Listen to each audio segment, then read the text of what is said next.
So why are summer schedules important? It really sets a structure that allows for expectations to be very clear up front.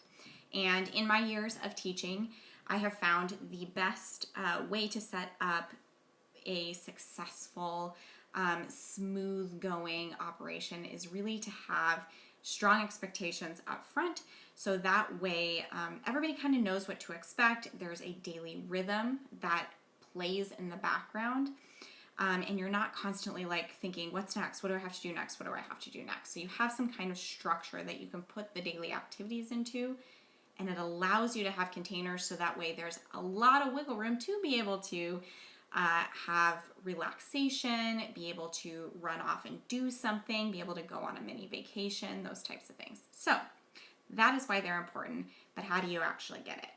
Well, number one, I find the best way to start is to identify the daily pillars. If you have kids, you likely have them in some activities coming up, or if you don't have kids, you may need to create some of your own daily pillars, but these are just the activities that you already know when they are, or you are going to set a specific time of day, or time range that they're going to go. Let me give you an example. Camps. You know that's going to be for a week in August, right? So you have that on the calendar already. And your daily pillars might be something like a daily workout that you're going to do.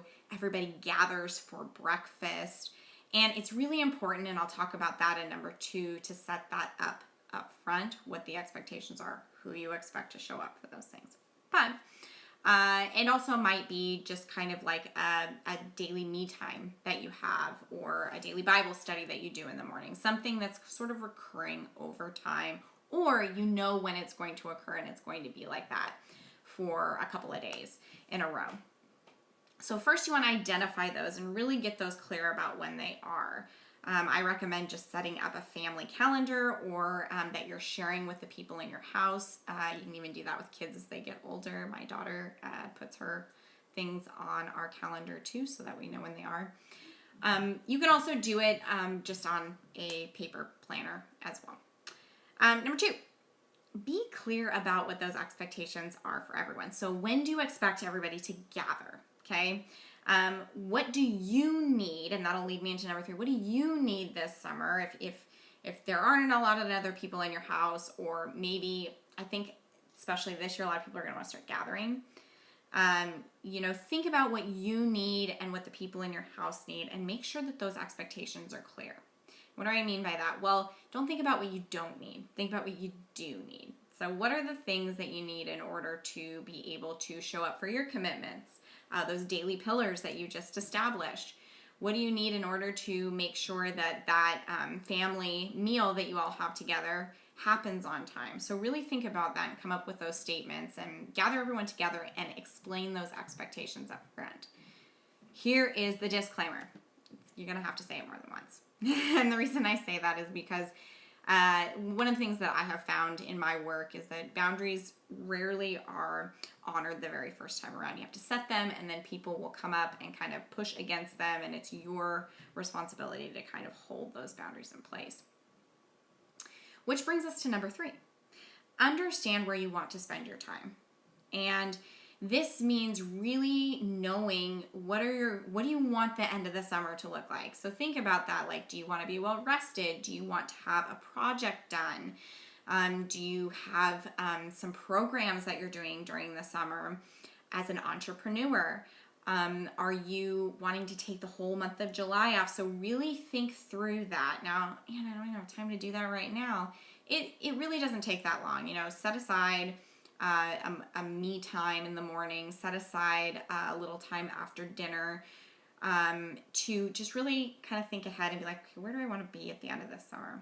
And this is the work I do in my Clear Your Plate package. It's a 40-minute session where we can sit down and figure out, what is your main dish? Where are you spending most of your time? And then where are the side areas that you'd like to be spending your time too? We can come up with a little system for you to be able to actually do that. Make sure in this process, though, and this is kind of going back to those boundaries, you come up with a couple of phrases when something tries to encroach on those things. So think ahead and be like, okay, well, I want to spend my time on my business and, with my kids, and or I want to write write another book, or, whatever that project is, and then think about what typically has come and butted up against that in the past, and then plan for that. Think about a couple of key phrases you can do when somebody does come to seek your time. Last but not least, plan in your wiggle room. I can't say this enough. All year long, this is important, but plan in your wiggle room, meaning when you have an hour activity, you really have an hour and 30-minute activity, because you want to have, or not hour and 30 minutes, hour and 20 minutes. I can't do math all of a sudden. But you have, well, I guess it would be 30 minutes, 10 to 15 minutes, so 20 to 30 minutes. Yes. 20 to 30 minutes, 10 to 15 minutes on the beginning of an activity and the end of an activity. And that's going to give you a buffer room. Well, Anna, how am I going to have enough time to do all the things I need to do? Well, that goes back to number 3 and why it's important to understand where you really want to be spending your time and set up blockades for those. That way the wiggle room becomes possible. But you want to be able to get up and go to the bathroom. You want to be able to, if your kid needs you for something, you want to be able to go do that. Run to, Starbucks real quick, or run to an activity real quick. You want to be able to handle traffic if it comes up, because that's going to be a thing again. So think about how you're going to add that buffer time on to the end of your meetings, the beginning of your meetings, to the end of activities that you are driving to now. You're going to need a little more buffer time with the driving piece, but the buffer time should be in addition to that driving time.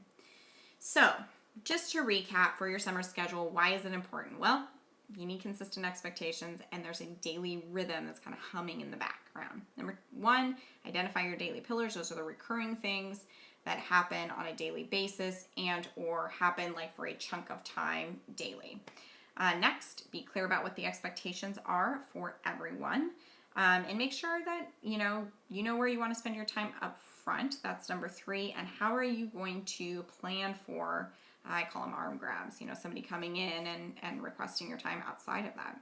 And last, make sure you plan in your wiggle room on top of any driving time on the beginning and end of activities. It's just going to give you a lot more spaciousness in order to be able to have that summer of calm productivity.